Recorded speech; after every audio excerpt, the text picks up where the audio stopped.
Nós vamos de imediato dar sequência aos trabalhos do 8º FAS com a palestra O Conhecimento Aplicado.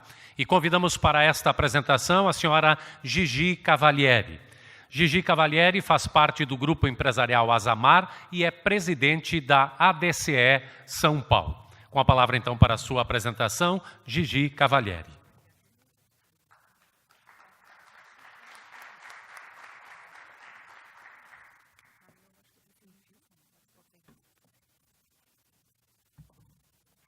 Boa tarde. Eu sou irmã do Sérgio, então é difícil, às vezes, a gente falar depois de irmão, né? Fica meio... Mas eu estou acostumada, porque eu sou depois dele mesmo. E nós somos... eu tenho 8 irmãos, somos 9 filhos.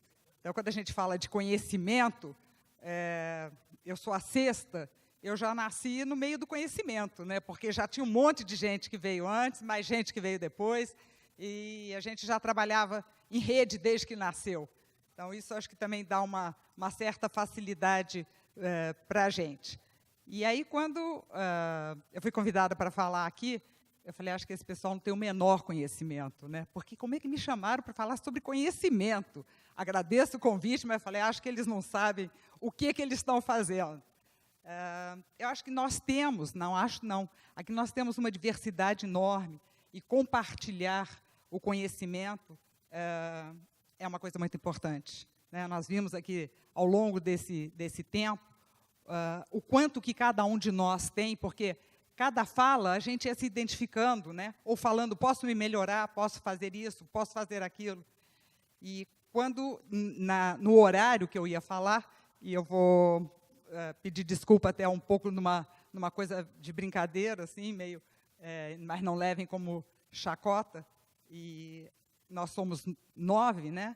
E somos muito diferentes, é uma diversidade, né? O Sérgio, eu até falava, ai meu Deus, eu vim depois do Sérgio, o Sérgio é tão certinho, é tão arrumadinho, o Sérgio estava sempre engomadinho. E era homem, né? Que é aquela coisa do homem e da mulher, que hoje em dia a gente não pode mais tocar porque tem o politicamente correto, né? E eu adorava jogar futebol, porque tinha um monte de irmãos, e gostava de... Mamãe me botava toda bonitinha, porque tinham sido 3 homens antes, aí quando eu nasci, né? Ai, que bom, vai ser... Não era nada disso, me botava um vestido bonitinho, eu rasgava o vestido, ia andar de bicicleta, caía, vivia com as pernas roxas, né? Então, era muito diferente. Então, o estilo do Sérgio, vir depois dele, que é um estilo mais formal, um estilo que fala ali quietinho, eu não consigo, né? Se me prenderem as mãos, também acho que eu não consigo falar. Então, são estilos diferentes, e eu acho que isso é uma coisa que nos traz uma grandeza e nos propicia um conhecimento, avançar, né? Não ter que ficar reinventando a roda. Eu tenho horror de reinventar a roda. Se as coisas estão prontas, vamos aproveitar o que já tem aí, vamos em frente, nós não temos tempo para perder, né? E quando a minha fala era para ser ontem, e era para ser às 6 horas da tarde. E aí, era para ser às 6 horas da tarde, e às 6 horas da tarde é a hora do Ângelus, né? Então, eu falei, já sei, vou começar com o Ângelus. Então, o Ângelus, ou eu estou adiantada das 6 horas, ou eu estou atrasada do meio-dia do Ângelus, né? Então, quando a gente falou de conhecimento, eu falei, puxa, como é que será que foi, né, quando o anjo apareceu, como é que Maria tomou o conhecimento, né? E hoje, como seria essa? Tem uma turma que brinca até, acho que teve, né? Eu procurei lá uma chargezinha do WhatsApp, né? Do anjo mandando uma mensagem para Maria, falando, olha, Maria e tal. Então, quer dizer, hoje a anunciação, será que seria assim, né? O anjo mandando WhatsApp, ela assim, opa, nossa, que coisa, e aí, como é que vai ser, né? Então, como é que as coisas foram mudando, né? Como é que o conhecimento, como é que a gente conhece, né? Como é que a gente chega, e qual que é a diferença entre tomar conhecimento e ter o conhecimento, né? Então, ali também, quando Moisés recebeu, né, a tábua com as leis, como é que isso se dava, né? Que é aí que eles brincam também, que foi o primeiro tablet, né? Que Moisés, quando recebeu, foi o primeiro tablet, né? Padre Martim falou que foi o primeiro tablet, né? Então, como o Sérgio falou, como a igreja é adiantada, né? Como a gente já estava anos-luz na frente, porque já estava recebendo até um tablet, né? E aí, eu vos dei a conhecer tudo o que eu ouvi de meu pai. acho que isso é uma grande responsabilidade nossa, porque nós temos esse conhecimento, nós temos esse dom dentro de nós. E aí, aqui, algumas coisas que eu fui conversando, né, porque, como o Sérgio falou, e como todos nós, né, fazemos, eu acho que quando a gente tem que falar alguma coisa, a gente aprende muito mais do que os outros que estão ouvindo, porque aí você vai revirar livro, vai procurar, e conversa com um, conversa com o outro. E aí, algumas pessoas eu fui perguntando, escuta, o que é conhecimento? A pessoa fala, conhecimento, né? A gente, às vezes, não se questiona, que o tempo todo nós estamos falando de conhecimento, o que cada um de nós, será que cada um de nós parou para pensar o que é o conhecimento? Para mim, o que é o conhecimento? Né? Como é que eu faço esse contato? Né? É você colocar na prática uma teoria? É aplicado? Né? Ou é uma coisa mais filosófica? Eu sei, eu conheço? Né? Hoje em dia, como é que nós estamos aqui? Nós estamos dentro de uma universidade, né? Como é que a academia está lidando com esse conhecimento? Né? É transdisciplinar. Eu tenho uma filha que é professora. A escola, hoje é outra, mudou completamente. E tem que mudar mesmo, porque se não mudar, vai ficar ultrapassado. Os meninos não conseguem mais, imagina botar, não sei nem as escolas públicas ainda, como é que fazem? Imagina aqueles meninos todos sentadinhos, o professor lá escrevendo. Os meninos devem estar viajando, anos-luz na frente, né? Então, como é que a gente está conectando tudo isso que a gente tem de ciência, espiritualidade, tecnologia, pensamento coletivo, criatividade, colaboração? E é muito mais nesse sentido, porque é colaborativo. Não tem uma coisa assim, o professor sentado, não tem o saber do professor e vocês não sabem nada. Eu sou o poder, eu detenho o poder e cala a boca, porque eu sei e você não sabe. Imagina se hoje um professor faz isso com um aluno. Então, como é que as coisas mudaram, né? Essa coisa é muito mais colaborativo. Hoje tem-se um tema, e aquele tema é desenvolvido pelos próprios alunos. Cada um vai atrás, vai procurar, mas procurar dentro daquilo que faz sentido para ele. Né? Ela me contava, bom, o tema é água. E o que é água? E dali você faz toda a conexão com o resto, onde tem água, aí você entra para a área de geografia, de rios, você entra na área de composição da água, H2O, e a coisa vai crescendo, mas não é o professor, é o aluno que traz aquilo tudo. Ele vai em busca do conhecimento. Ele sai daquela zona de conforto, que o Sérgio estava falando, né, está aí em busca daquilo que faz sentido para ele. E aquilo vai ficar gravado. Agora, na hora do almoço, a gente estava conversando com o Benatti também, né, as coisas precisam fazer sentido, eu preciso entender por que o professor está me ensinando aquilo. E aí eu quero mostrar para vocês, e ontem foi aniversário dessa jovem senhora, 92 anos, mamãe.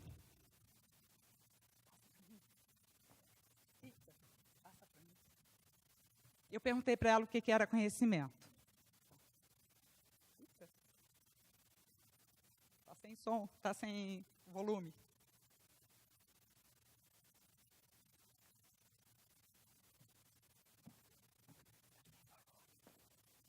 Está sem volume?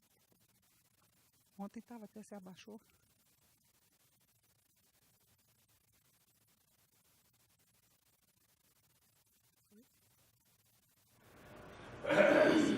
Hoje, eu acho que eles são despreocupados em conhecimentos. Fútil. Tem essas coisas, esses objetos que direcionam, né? Que te levam para aqui, para acolá, então você não preocupa. Olha nesse como é que chama isso? Google. E aí já vão quase por instinto, sem preocupação de saber. Mas por que eu vim parar aqui? Mas o que me trouxe? Geografia sempre me foi bastante assim, que eu tinha interesse. E era esse relacionamento que acabava te dando mais informação do que as próprias aulas. Com relação às coisas que as alunas traziam, né, de suas casas, que lá usava fazer isso, fazer aquilo. Eu aprendi um pouco assim, no dia a dia, né? Sem ser na parte teórica. Então, desde essa época, ela já aprendia, não era com a parte teórica, ela aprendia era com as colegas, já era uma educação colaborativa. E quanto tempo, ela tem 92 anos, quanto tempo a gente demorou para fazer essa mudança, essa atualização desse conhecimento? Quer dizer, as pessoas vão dando dicas, vão falando, olha, eu aprendo melhor aqui, ó, conversando com ele, porque o que ele tem, quais são os dons, o que ele sabe, né? Então, como é que a gente vai dar essa continuidade, né, através de uma educação que gere uma solidariedade, uma partilha, uma comunhão? Será que hoje a gente está preparado para isso? Como é que nós estamos lidando se nós temos aqui cada um dentro do seu universo fechado, dentro do seu tablet? Né? Porque a gente tinha que negociar o canal de televisão, né? Porque imagina, 9, era uma televisão só, não tinha várias televisões, como hoje em dia, cada um tem a sua televisão, o seu tablet, o seu banheiro, o seu quarto, o seu... Não, a gente tinha que dividir. A gente tinha que realmente, nós vivíamos em rede real e não em rede virtual. Isso é uma grande diferença. E aí a gente sabia negociar. Imagina eu, no meio de... Eu tenho 6 irmãos, homens. Eu tinha que negociar muito bem negociado, né? Porque senão o negócio pesava para o meu lado. Então, era uma coisa assim que a gente desenvolvia aquilo, né? Os dons que a gente tem, a gente era obrigado a desenvolver. E não tinha papai e mamãe para ficar mediando, não. Você vira nos 30, vai lá, resolve aí teu problema. E quando a gente vinha falar, olha, pai, o que é? Então, era melhor nem vir. A gente tinha que resolver ali entre a gente mesmo. Então, aí os 9 hoje, todos vivos, graças a Deus, vencedores. Sei lá, talvez com alguns traumas, mas não tão sérios, porque estamos aí vivendo, casamos, tivemos filhos, alguns sim, outros não, mas temos continuidade na vida. Agora, quando o Sérgio estava falando do conhecimento que hoje a gente tem, apesar de todo esse conhecimento, nós temos no Brasil 12 milhões de analfabetos. Então, como é que nós vamos lidar nas nossas empresas, mais para frente, com toda essa demanda tecnológica? Era aquela assim, mande áudio, né, no WhatsApp, porque eu não sei ler. Como é que nós vamos, no mundo, nos posicionar, né, dentro de todo esse rearranjo dessa demanda que nós vamos ter, e que nós estamos tendo, de toda essa... Quando a gente fala de inteligência artificial para 12 milhões de analfabetos, nós estamos criando um gap cada vez maior. Quando se falou na ONU que nós não vamos deixar ninguém para trás, será? Nós vamos conseguir isso? Nós vamos ter que ser muito ágeis, nós vamos ter que formar uma rede, não virtual, mas uma rede real de caridade, de solidariedade, para poder levar todo mundo junto. Porque senão nós vamos cada vez mais aumentar essas diferenças. E aí eu tenho que fazer a junção aqui, porque era o conhecimento aplicado à doutrina social da igreja, né?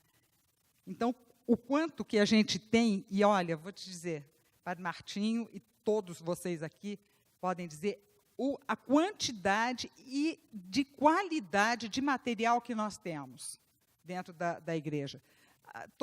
Toda a educação partiu de dentro da igreja. As cidades foram fundadas por colégios que eram de jesuítas, né? São Paulo mesmo começou dentro de um colégio ali, né? O pátio do colégio, temos até hoje lá em São Paulo. Então, a igreja, como o Sérgio falou, ela sempre foi muito adiantada. O material que nós temos, o compêndio, gente, é uma coisa espetacular. Você não precisa nem ler inteiro. Essa é a capa do compêndio. E aí, na orelha do livro, tem uma explicação sobre essa capa aqui. Se vocês olharem aqui, ó, essa imagem que tem, vou até dar um tempinho para vocês olharem, e eu vou chamar a atenção de algumas partes desta imagem.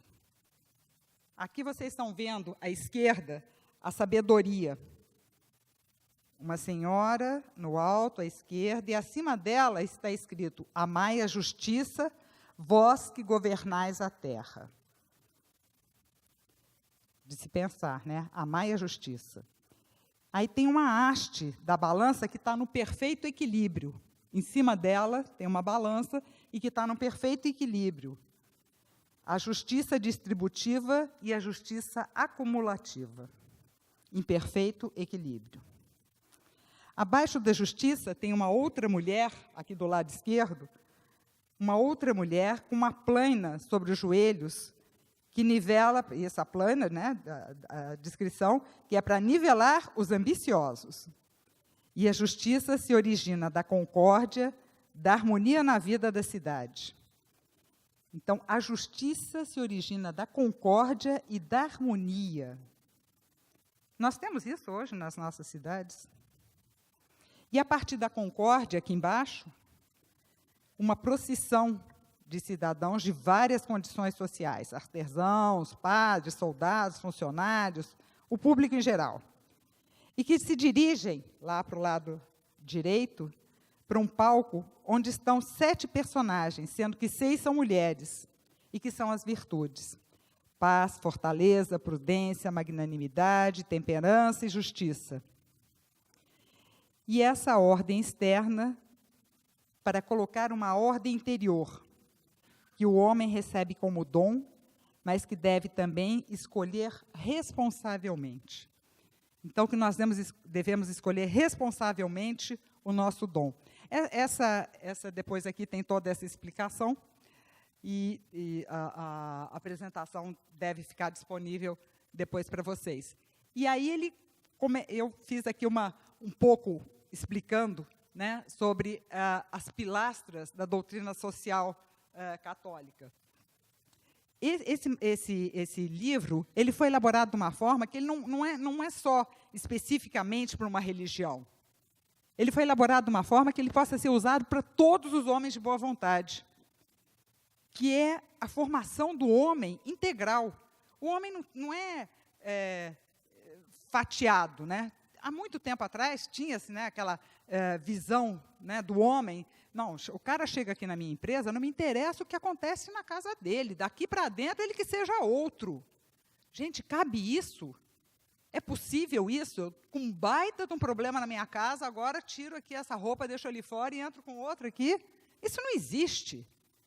As empresas hoje, quando o Sérgio estava falando do tipo de responsabilidade que as empresas têm que ter, não adianta, porque os jovens não virão trabalhar nas empresas que têm essas características.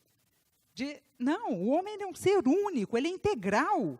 E as empresas, muito pelo contrário, que cuidam desse ser integral, que cuidam das famílias desse ser, que cuidam da preocupação de como ele vem para o trabalho, de como é a casa dele. O Paraguai tem um trabalho espetacular que chama Empresa Sem Pobreza. Eles fazem, e é um trabalho super didático, eles fazem uma pesquisa com os funcionários de como é que cada um vive, como é a casa do cara. Então, e como eles têm muito problema de analfabetismo, é desenhado. Então, tipo aquela história dos 3 porquinhos, né, que é a casa de tijolo, a casa de palha, a casa de madeira. E aí a pessoa vai lá e tica. Minha casa é assim, essa de palha. E o banheiro da tua casa, como é? Tem banheiro na tua casa? Aí põe lá um matinho lá no canto, o outro banheiro, e assim vai. E aí faz um levantamento, porque quem é que sabe a pessoa que trabalha na sua empresa? Você pergunta para ele, onde é que você mora? Aí você quer saber talvez o endereço, porque se me der algum problema eu vou lá na casa dele. Eu não estou querendo saber onde é que você mora, porque eu quero saber se você tem boa condição de vida. E essa pessoa que chega, que pegou o trem, que depois pegou o ônibus, que ainda andou um tanto a pé, que saiu de casa às 3 horas da manhã, para chegar às 6, para trabalhar, ainda vai voltar mais com 3 horas. E no dia seguinte, eu acho que ele vai produzir super bem. Impossível. À medida que este empresário, este empreendedor, procura cuidar dessa pessoa, automaticamente essa pessoa vai produzir muito melhor. Então, eu acho que tem coisas que eu falo, poxa vida, é uma questão de bom senso. Não é nem questão de caridade, de amor ao outro, é nada, não precisa. Pegar a pessoa mais chucra e falar, olha, tem razão. Se essa pessoa me cuida, se essa pessoa me trata bem, eu vou devolver igual. Eu falo, às vezes, a pessoa fala, poxa, cheguei lá, fui tão maltratada. Você cumprimentou, bom dia. Você chega, me dá aí um negócio. Poxa vida, vai com 10 pedras e quer que o outro venha com um ramo de flores? Não dá, né? Mas sempre a culpa é do outro. O outro é que veio com 10 pedras para cima de mim, não fui eu que fui.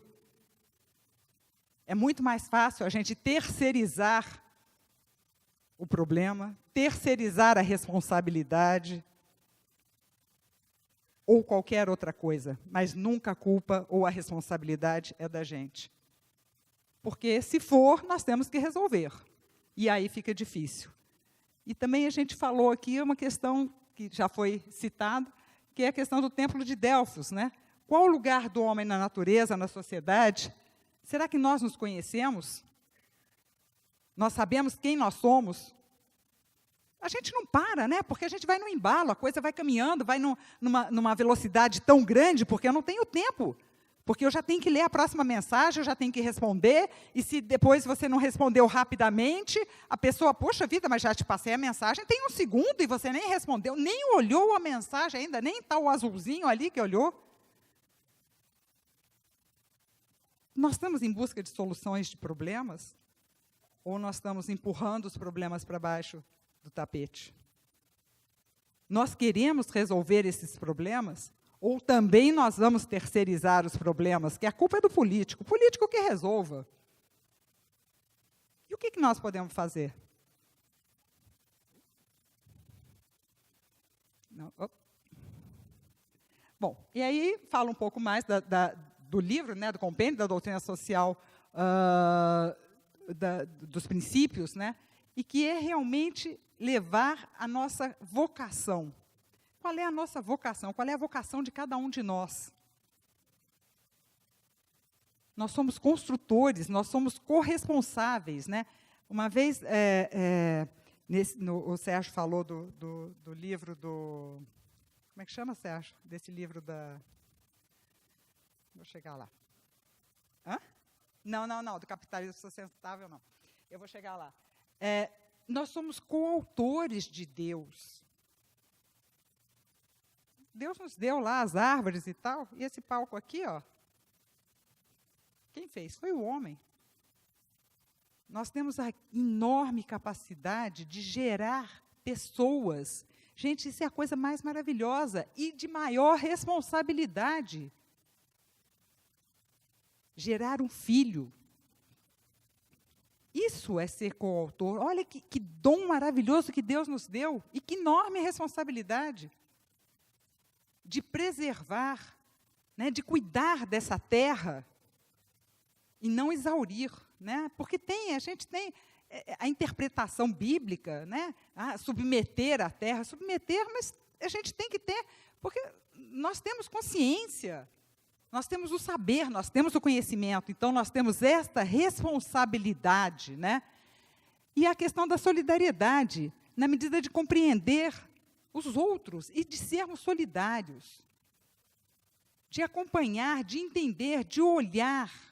Porque hoje de manhã, e até quando ele saiu daqui, eu fui falar com ele, ele falou, você falou que a gente não enxerga bem, eu falei, a gente enxerga bem, sim. Nós não fomos treinados para enxergar. Nós não olhamos. Quem de nós... Hoje nós estávamos almoçando, olhou para o lado de fora da janela e viu que tinha uma árvore maravilhosamente florida. Nós não fomos treinados. Ninguém enxerga. As pessoas não olham. E se não olhamos na natureza, e muito menos a pessoa que está do nosso lado. Quando começamos aqui hoje, falamos o quê?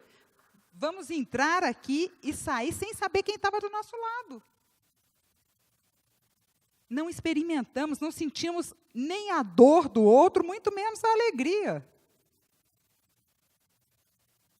A gente entra num museu, entra e sai, entra no elevador. Não nos conhecemos, não sabemos quem são os nossos vizinhos.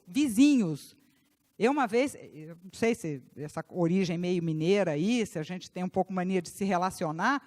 Um dia eu estava num mercadinho que tinha lá perto de casa, falei, oi, tudo bem, boa tarde. A mulher quase infartou, porque eu cumprimentei ela tomou um susto. Eu falei, eu sou sua vizinha.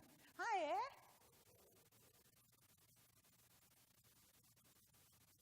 Vizinha, não era vizinha assim, não, era vizinha de frente. Quer dizer, se ela chegasse na janela, ela me via. Talvez ela não chegue na janela, né? Porque a gente também está tão cheio de medo que a gente não quer olhar para o lado. E depois, se eu olho para o lado, vai que ele me pede alguma coisa. Ai, melhor não, né? Porque eu também não tenho disponibilidade, eu sou muito ocupada. Eu não tenho tempo para nada. Nem para ler os documentos que a gente tem da igreja, que são tão maravilhosos. E nem para ouvir o que o outro vai me falar, que às vezes é uma mensagem tão boa. E aqui, um pouquinho, né, do que são os princípios que nós falamos aqui hoje tanto. Bem comum, participação, destinação universal dos bens, subsidiariedade, solidariedade. E aí, uma vez, uma pessoa falou, ai, subsidiariedade é tão difícil, né? Eu falei, cara, não é, não. Sabe o que é subsidiariedade? O que é não fazer, né, não cumprir a subsidiariedade, é quando eu carrego o outro que sabe andar. Se ele sabe andar, não preciso carregá-lo. Eu vou carregar enquanto ele não souber andar, enquanto ele for um bebê. A partir do momento que ele souber andar, eu tenho que deixar. Vai. E é isso que a gente tem que fazer. Dar oportunidade para as pessoas. Mostrar o caminho. Nós estamos aqui falando, né, o Benatti falou das rendas, como é que faz, distribui, faz. Nós temos que dar oportunidade para as pessoas se desenvolverem. Essa é a subsidiariedade. É a gente fazer com que o outro se desenvolva, que ele encontre o caminho dele. Imagina como é que a gente faz com os filhos da gente. A gente está ali acompanhando quando está pequenininho, põe numa bicicleta, toma uns tombos e tal, e aí um dia vai, um dia pega o avião e vai-se embora. E vai plantar pelo mundo afora, porque precisamos de gente levando boas novas. Quando o Sérgio falou aqui um monte de coisa e tal, no final ele falou, ai, mas eu sou otimista. Eu falei, aham. Depois do monte de catástrofe que você falou para a gente, você fala, não, cada um de nós, se nós estamos aqui, é porque nós somos otimistas. Por isso nós estamos aqui, porque a gente acredita que tem possibilidade de ter continuidade. Porque o planeta pode ser sustentável. Senão a gente já estava indo embora. E, não tem jeito, gente, vamos embora, vamos para Gandá e aproveitar enquanto pode, porque isso daqui não tem solução. Não, nós acreditamos que isso tem solução. E quando a gente tem um filho, é porque a gente realmente acredita que tem solução. Ou então a gente é muito inconsequente, né? Porque vai colocar um filho num mundo que você acha que não tem menor futuro.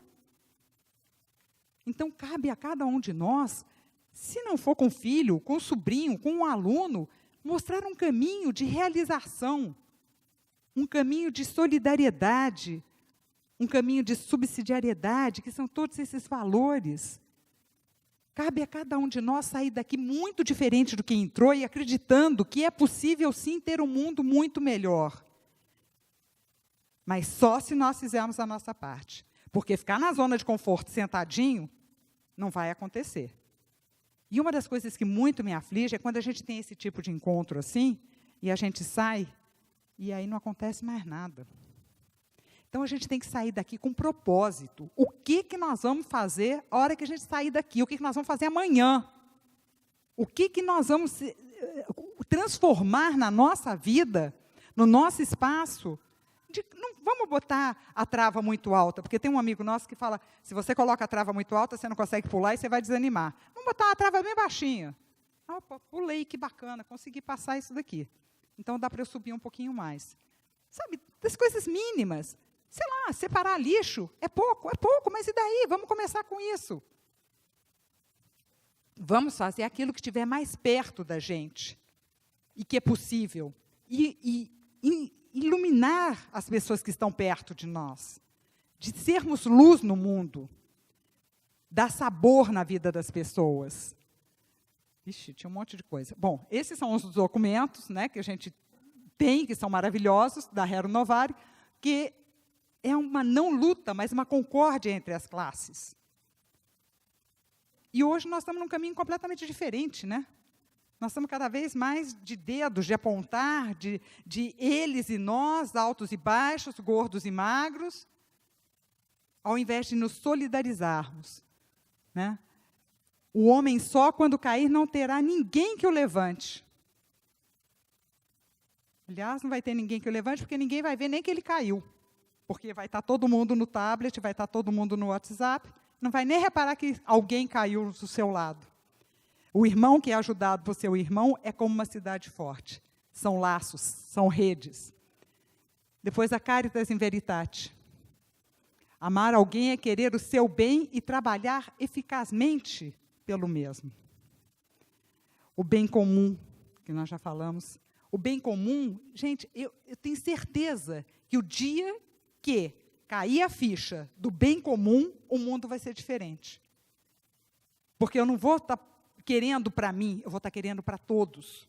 Aí o mundo vai ser diferente. A hora que os políticos deixarem de resolver o meu problema, mas o problema, o nosso problema, a nossa dificuldade, o mundo vai se transformar. Se não for através do bem comum, nós não vamos conseguir fazer essa mudança. A empresa deve caracterizar-se pela capacidade de servir o bem comum da sociedade mediante a produção de bens e serviços úteis. Foi o que o Sérgio falou. O mundo não cabe mais. E eu fico aflita quando outro dia pifou a televisão. Ah, joga fora. Eu falei, gente, joga fora. Não, leva ali que o moço... Não podemos. Nós temos que exigir que as empresas façam produtos e bens duráveis. Antigamente duravam. Né? Outro dia, a máquina, não, é melhor só não trocar essa máquina não, porque se a senhora comprar uma máquina nova, não vai durar um ano. Poxa vida, um planeta não cabe. Nós não podemos aceitar mais isso. Depois da Populorum Progresso, que, criado à sua imagem, o homem deve cooperar com o Criador no aperfeiçoamento da criação e imprimir, por sua vez, na terra o cunho espiritual que ele próprio recebeu. Deus que dotou o homem de inteligência, de imaginação, de sensibilidade, deu-lhe assim o meio para completar, de certo modo, a sua obra. Então, realmente, nós somos coautores, nós somos co-colaboradores, fomos feitos à imagem e semelhança de Deus. E aí? Quem são os nossos líderes? Quem é que nós estamos seguindo? Eu acho que nós ainda estamos numa geração que ainda tínhamos líderes. Hoje em dia, eu tenho pena dos jovens. Quem são as referências para esses jovens? Pronto. Esse cara é um cara espetacular. E fez esse livro, que era o que o Sérgio estava falando, que vai ser o Congresso em Lisboa. É um livro simplíssimo, vale a pena de ler.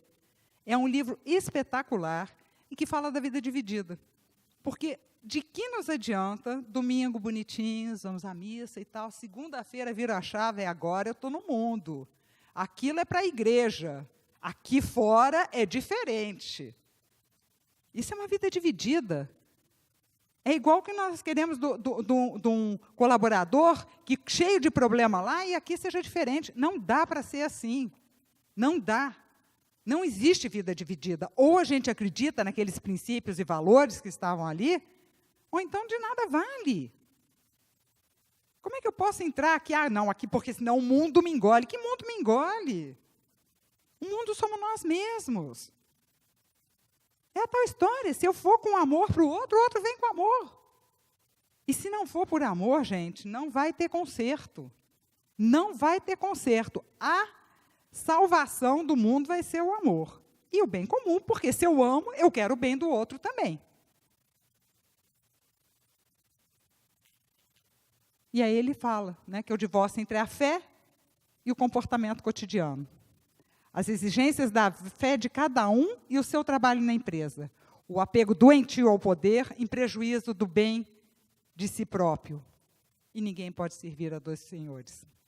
Então, a vocação do líder empresarial, que foi escrito pelo Conselho Pontifício de Justiça e Paz, em 2012. Mas um livro cada vez mais atual.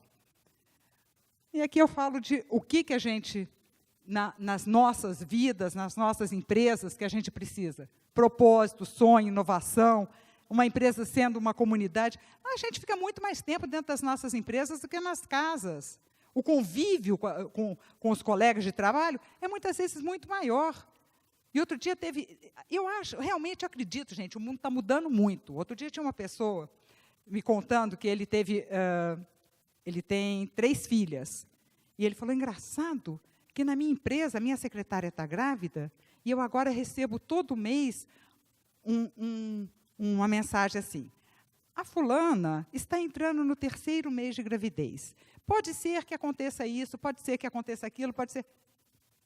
Você sabe que eu nem reparei isso na minha mulher? Ele fica muito mais tempo com a secretária do que com a mulher. E ele teve 3 filhas. Então, quer dizer, isso eu acho que é uma sacada bárbara da empresa. Porque se essa pessoa, se essa secretária que está ali do lado dele, estiver péssima, cara, não é porque ela quer estar péssima, ela está péssima por uma circunstância, porque ela está preocupada que vai ter um filho e tal. Então, menos, calma. Isso, de uma empresa fazer isso, é uma empresa, uma multinacional. Então, sabe, tem luz no fim do túnel, tem coisas boas acontecendo. Desenvolver plenamente o potencial humano dentro das empresas, né, com as pessoas que estão... Não ter medo, aquela coisa do poder, eu não posso treinar o outro, porque senão eu vou perder meu lugar. Pelo amor de Deus, você não confia no seu taco? A gente tem muita oportunidade e um profundo respeito pelas pessoas e pela natureza. Esses são os livros, nós temos um projeto que chama Empresa com Valores, né, Renê? Que vai começar a rodar, né? E esse, já está rodando? Já está? No 2º módulo? Olha, viram que maravilha? Já tem um aqui na PUC, vocês podem fazer parte. São grupos de, no máximo, 15 pessoas que se reúnem para fazer uma troca de experiências profissionais, uma troca de experiência no dia a dia, mas baseado no ensinamento social da igreja. Apoiado nesse material que a gente tem. Está tudo pronto, é um espetáculo, funciona super bem, é um crescimento, gente, é uma coisa assim, são trocas. As pessoas comentam ali e falam, olha, o que eu falo aqui, eu não falo em nenhum outro lugar, porque cria uma confidencialidade, cria um espaço, um ambiente tão espetacular, de coisas que às vezes a gente não tem onde comentar. Eu vou comentar com quem? Eu estou lá com um problema, lá, alguém está ali dando um desfalque. Com quem que eu vou conversar com isso? Você já teve isso na sua empresa? Como é que você resolveu? O que foi? Não tem regra, não tem uma receita assim que você tira de um e aplica no outro, mas tem caminhos, e que a gente não pode ficar perdendo tempo de reinventar a roda. Então, são encontros maravilhosos, com hora para começar e hora para terminar, 1h30. E acabou, e como não é vestibular, que eu não preciso cumprir, se não esgotou o tema naquele dia, no próximo encontro vocês continuam. E a coisa vai, e tem que ter hora para começar e terminar mesmo.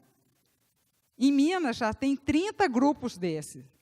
Em São Paulo nós já estamos com 10. Cada grupo com 10 pessoas, olha que espetáculo. E são momentos, olha, eu acompanho os grupos, eu falo assim, meu marido fala, puxa, mas o grupo já não está funcionando, gente, mas é tão bom, é tão bacana. Sabe, são coisas que você vê e que são tão animadoras. Bom, nós precisamos realmente fazer uma mudança de paradigma. Só uma sociedade onde reine a civilização do amor poderá gozar de uma paz autêntica e duradoura. Nessa perspectiva, o magistério recomenda vivamente a solidariedade, porque é capaz de garantir o bem comum, ajudando o desenvolvimento integral das pessoas, e a caridade faz ver no próximo um outro tu mesmo. Né? Quase que a gente olhar o outro como se fosse um espelho. Não fazer ao outro aquilo que a gente não quer para a gente. nosso queridíssimo, né? Graças a Deus temos um Papa espetacular. E essa cultura vai mudar se a gente realmente construir lideranças, né? Nós estamos dentro de uma instituição de ensino. Se nós não ajudarmos esses jovens a serem líderes, e líderes do bem, o que vai ser? Comentávamos também na hora do almoço sobre a tecnologia. A ética, mas a tecnologia, a inteligência artificial vai ter ética? Gente, a ética somos nós. Ele falou, aqui a empresa não tem nada, a empresa tem cérebro. Ah, é? E o cérebro está onde mesmo? Na pessoa, né? Então, a empresa tem pessoas. A empresa de agora, a empresa da inteligência artificial, tem pessoas. Ela não tem cérebro, ela tem pessoas. E foi o que eu falei com ele quando ele desceu aqui. Eu falei, olha, tem pessoas. Não são... eu falei que tem cérebro. Eu falei, não. Ele falou, eu falei que tem pessoas. Eu falei, não, você falou que tem cérebro. Tem pessoas. E quem vai fazer a ética desses equipamentos são as pessoas. Então, se não tivermos pessoas com éticas, com princípios, com valores, a inteligência artificial também não terá. Então, a regulação, a formação tem que ser para as pessoas. Aí sim, nós vamos conseguir fazer essa mudança, né? Enfrentar essa crise que nós estamos vivendo. Porque a crise, quando estourou nos Estados Unidos, não foi uma crise financeira, foi uma crise de valores. Então, é nisso que nós temos que ficar atentos, porque, de novo, a gente transporta, né? É de valores, mas de valor de quem?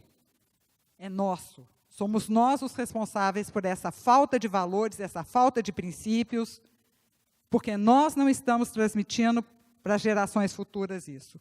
Porque nós estamos nesse respeito ao outro, falou-se aqui de manhã, né? Das escolas. Eu ponho meu filho numa escola que chama Santa Clara, e que no final do ano não pode ter uma missa de formatura, porque nem todos são católicos, né? Sei, mas eu sou católica, e o colégio chama-se Santa Clara. Em respeito ao outro, nós deixamos de nos respeitar.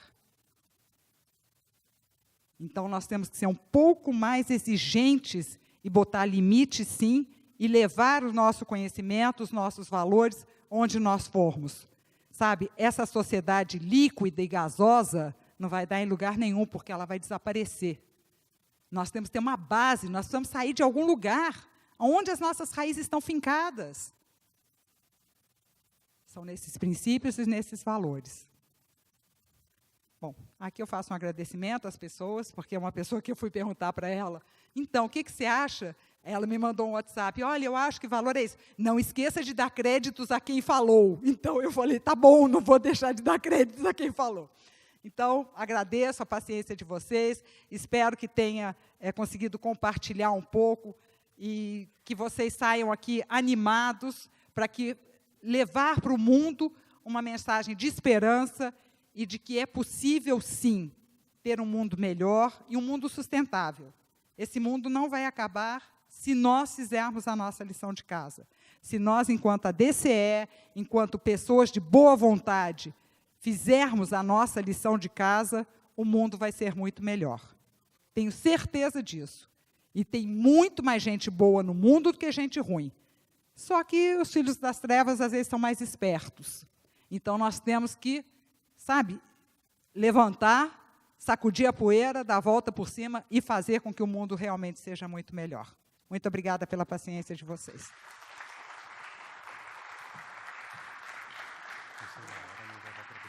Não,